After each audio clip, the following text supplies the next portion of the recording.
YouTube channel. Ako nga po pala si Francine Lady De Asis and meron na naman tayong panibagong vlog na gagawin. So, bago muna tayo magsimula, siguraduhin nyo muna nakasubscribe kayo, like this video and share, and smash the notification bell para notified kayo sa aming heavy upload.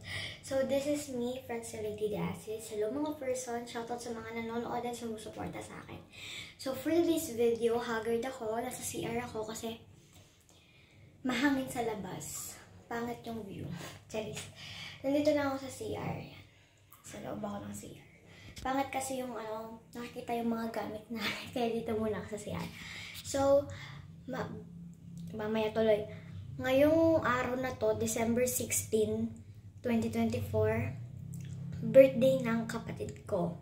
December 16 mismo.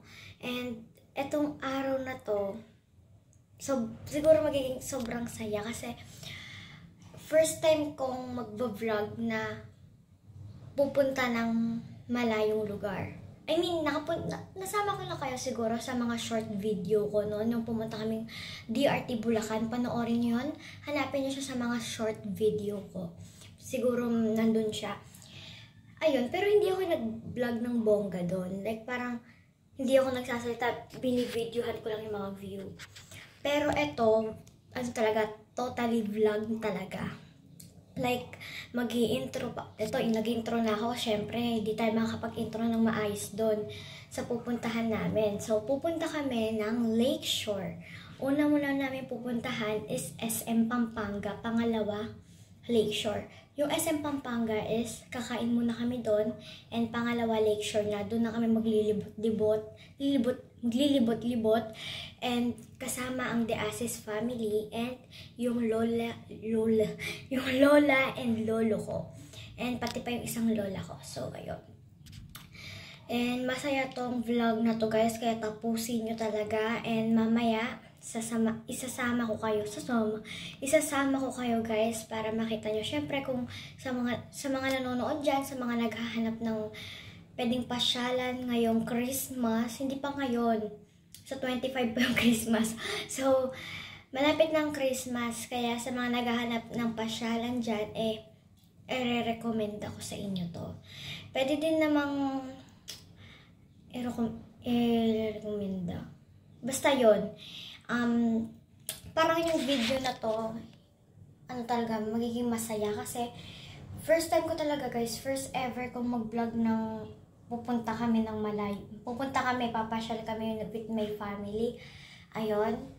First time ko yung gagawin. Marami naman akong video, pero hindi ko sila pinopost kasi hindi ako nahihiya ako minsan sa family ko, sa kasama ko. Pero ngayon, lakasan natin loob natin. So, ayun nga guys. So, pangalawang beses na to na pupunta ako ng Lakeshore. Sa mga may alam na and sa mga nakapunta na doon, diba guys, napakaganda doon sa mga nakapunta na. So, let's see. So, malaligo muna ako and pagkatapos, magpapalipas lang ng oras or iiklip or magsi-cellphone. Kapag dumating na yung car, kasi guys, yung kotse ginamit ng tito ko para ipa-therapy yung aking isang lola. So, ayun, hintayin lang natin sila dumating and aalis na kami noon. So, samahan nyo kami. So, yun lang guys. Maliligo muna ako. Bye! Update ko na lang kayo kapag nakasakay na kami ng kotse or nandun na kami sa pupuntahan namin. So, let's go. Guys, nakaligo na ako and ito yung birthday girl. Hi guys! So, ayan, nag-short muna ako kasi mamaya pa ako magsusuot ng pantalon and yung Adidas Samba, yung lagi nyo nakikita sa vlog ko kapag umaalis kami, ayun yung susuotin ko. Kasi guys, ayun yung bumagay dun sa outfit ko, kaya ayun na lang susuotin ko ulit. Kasi kapag naman ang Converse, hindi siya bagay. So, ayun na lang ulit. Adidas Samba. So, update ko na lang kayo mamaya. Bye. Bagong gupit pala ako, guys. Hindi ko nasabi dun sa Christmas party vlog namin, panoorin yun. Hindi ko nasabi na bagong gupit ako. Pero di halata, no? Ayan, nagpa-bangs ako. Pero hindi yan bangs. Ano? Hindi siya totally bangs. So, ayun lang, guys. Update ko kayo mamaya. Galing! Guys, this is my outfit. Samba. Yan. Samba. And, ano ba to? Moose girl ba to? I think Moose girl. Ayan, Moose girl na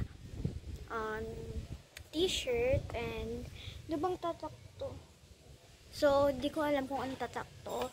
Pero, for sure ako, nabili tong pantalon ko is, nabili siya sa SM Pampanga din. Sa SM talaga guys ako binibili ng mga damit. So, ayan. Mag-outfit check tayo. Ay! Ayan. Hindi tayo match ng ate ko. Kaya, ganyan na lang. So, maghahantay-hantay na lang tayo ng onting oras or minutes. So, update ko na lang kayo ulit.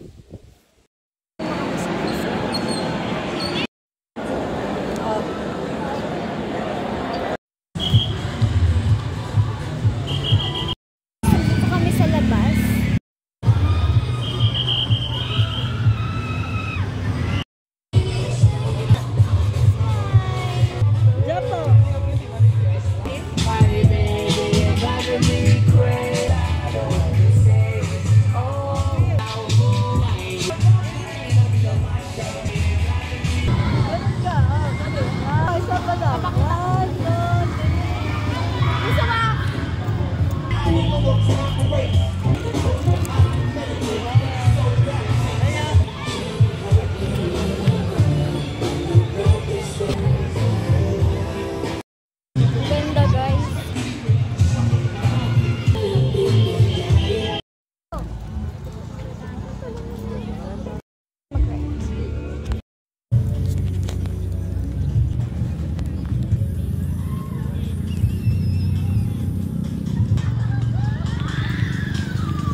Hindi ka na yun.